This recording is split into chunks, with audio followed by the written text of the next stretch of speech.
Hello दोस्तों, कैसे हैं आप सब लोग। आई होप आप लोग बहुत अच्छे होंगे।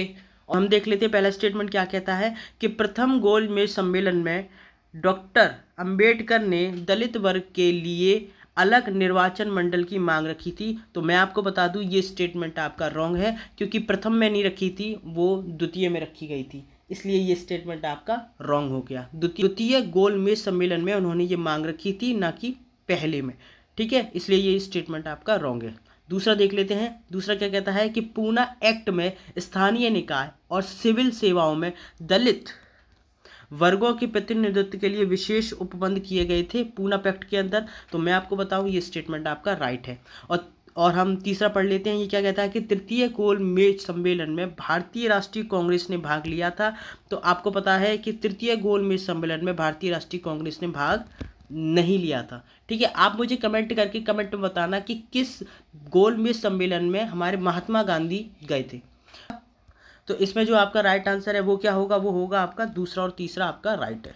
चलिए नेक्स्ट क्वेश्चन देख लेते हैं। ये क्या कहता है, भारतीय राष्ट्रीय कांग्रेस तथा मुस्लिम लीग दोनों ने लखनऊ में अधिवेशन किया और लखनऊ समझौता संपन्न किया। तो ये स्टेटमेंट आपका राइट है, क्योंकि 1916 में जो है वो लखनऊ समझौता हुआ था और इसके अंदर जो है नरम दल और गरम दल जो है वो क्या हो गए थे, उनके बीच में जो विरोधाभास की स्थिति थी वो कम हो गई थी और जो है वो मिल गए थे। अब मिलजुल के काम करना शुरू कर दिया था।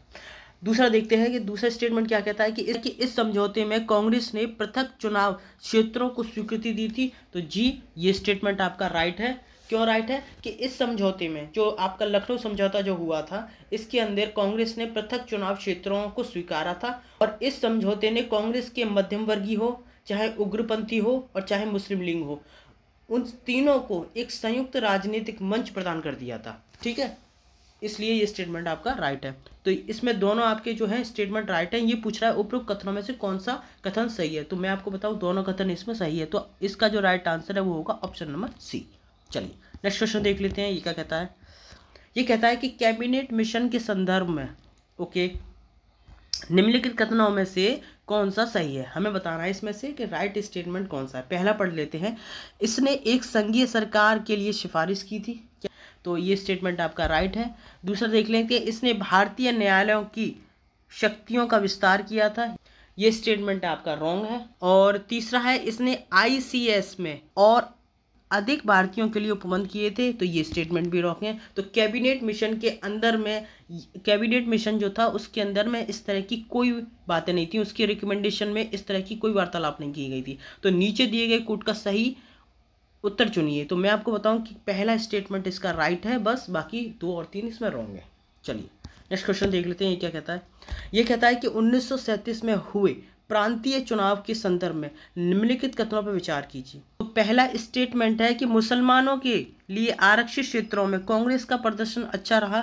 तो मैं आपको बता दूं ये स्टेटमेंट आपका रॉन्ग है, क्योंकि कांग्रेस का प्रदर्शन अच्छा नहीं रहा था, बल्कि कांग्रेस का जो प्रदर्शन था ना वो बुरा रहा था। इसका प्रदर्शन अच्छा नहीं रहा था ना, तो मुस्लिम लीग का प्रदर्शन भी अच्छा नहीं रहा था, इसलिए पहला स्टेटमेंट आपका रॉन्ग है। दूसरा, कांग्रेस ने 11 में से 5 प्रांतों में पूर्ण बहुमत प्राप्त किया था। ये स्टेटमेंट आपका राइट है। तीसरा स्टेटमेंट पढ़ लेते हैं कि कांग्रेस की सरकार 7 प्रांतों में बनी थी। ये स्टेटमेंट आपका राइट है। चौथा स्टेटमेंट पढ़ लेते हैं कि उत्तर पश्चिम सीमा प्रांत की सभी सीटों पर मुस्लिम लीग जीती थी। तो ये स्टेटमेंट रॉन्ग है, क्योंकि उत्तर पश्चिम सीमा प्रांत की जो सीटें थी ना उनमें मुस्लिम लीग को तो कोई सीट ही नहीं मिली। ठीक है, एक भी सीट नहीं मिली थी, ये समझ लो। तो ये पूछ रहा है कि उपरोक्त कथनों में से कौन सा कथन सही है। तो मैं आपको बताऊं पहला स्टेटमेंट रॉन्ग है, दूसरा सही है, तीसरा सही है और चौथा गलत है। तो इसका जो स्टेटमेंट है वो आपका है दूसरा और तीसरा सही। ठीक है, इसका जो राइट आंसर होगा वो होगा ऑप्शन नंबर बी। चलिए नेक्स्ट क्वेश्चन देख लेते हैं। ये क्या कहता है, पहला स्टेटमेंट है कि इसने पाकिस्तान की मांग को स्वीकार कर लिया था। तो ये स्टेटमेंट रॉन्ग है। दूसरा पढ़ लेते हैं कि इसने एक ढीले ढीले त्रिस्तरीय महासंघ का सुझाव दिया। ये स्टेटमेंट आपका राइट है। तीसरा देख लेते हैं कि प्रांतों में केवल विदेश रक्षा संचार की जिम्मेदारी तक सीमित बात रही थी, क्योंकि केवल केंद्र को, प्रांतों को नहीं, केवल केंद्र को विदेश रक्षा संचार की जिम्मेदारी तक सीमित रखने की बात कही गई थी। चौथा स्टेटमेंट पढ़ लेते हैं, इसे लीग की मांग का अध्ययन करने और डोमिनियन भारत के उचित रूपरेखा का सुझाव देने के लिए भेजा गया था। तो मैं आपको बताऊं, डोमिनियन स्टेट की मांग को नहीं बल्कि स्वतंत्र भारत के लिए उचित रूपरेखा तैयार करने, उसका सुझाव देने के लिए भेजा गया था। ठीक है, तो ये स्टेटमेंट भी आपका रॉन्ग हो गया। तो पहला और तीसरा वाला भी रॉन्ग है, क्योंकि इसमें प्रांतों को नहीं बल्कि केंद्रों को बोला गया था। ठीक है, तो पहला गलत है, दूसरा सही है, तीसरा गलत है, चौथा गलत है। ये पूछ रहा है कि इनमें से कौन सा स्टेटमेंट आपका सही है, तो आपका जो है दूसरा स्टेटमेंट आपका सही है, बी वाला। चलिए नेक्स्ट क्वेश्चन देख लेते हैं। ये कह रहा है क्वेश्चन नंबर 116, निम्नलिखित कथनों पर विचार कीजिए। संविधान सभा के सदस्यों का चुनाव सार्वभौमिक मताधिकार के आधार पर हुआ था। तो ये स्टेटमेंट आपका गलत है। तो संविधान सभा के सदस्यों का जो चुनाव था वो सार्वभौमिक मताधिकार के आधार पर नहीं हुआ था, बल्कि 1945 और 46 में प्रांतों में चुनाव हुए थे। इसके पश्चात प्रांतीय सांसदों ने संविधान सभा के सदस्यों को चुना था, इसलिए ये स्टेटमेंट आपका रॉन्ग है। दूसरा स्टेटमेंट पढ़ लेते हैं। ये क्या कहता है कि मुस्लिम लीग ने संविधान सभा का बहिष्कार किया। ये स्टेटमेंट आपका राइट है कि मुस्लिम लीग ने संविधान सभा का बहिष्कार किया था। तो ये पूछ रहा है उपरोक्त कथनों में से सत्य कथन है, तो केवल दूसरा सत्य है। चलिए नेक्स्ट क्वेश्चन देख लेते हैं। ये क्या कहता है, निम्नलिखित युग्मों पर विचार कीजिए। एक तरफ व्यक्ति दे रखे हैं कि उन्होंने जो धारित पद किया था उसके हिसाब से दे रखा है, सामने जो भी ऑप्शन दे रखे हैं। तो पहला स्टेटमेंट है राजेंद्र प्रसाद जो है वो संविधान सभा के अध्यक्ष थे। तो ये स्टेटमेंट आपका राइट है। और दूसरा BR अम्बेडकर प्रारूप समिति के अध्यक्ष थे। ये स्टेटमेंट भी आपका राइट है। ठीक है, तीसरा स्टेटमेंट पढ़ लेते हैं कि BN राव जो है वो संविधान के मुख्य योजनाकार थे। तो ये स्टेटमेंट आपका रॉन्ग हो जाता है, क्योंकि वे संविधान के मुख्य योजनाकार नहीं थे, बल्कि संविधान के क्या थे, संवैधानिक सलाहकार थे। ठीक है, और चौथा पढ़ लेते हैं कि SN मुखर्जी संवैधानिक सलाहकार थे। तो ये स्टेटमेंट भी आपका हो जाता है। तो ये पूछ रहा है उपरोक्त में से कितने युग्म सही हैं, तो केवल 2 युग्म इसमें सही हैं। इसका जो राइट आंसर होगा वो होगा ऑप्शन नंबर बी।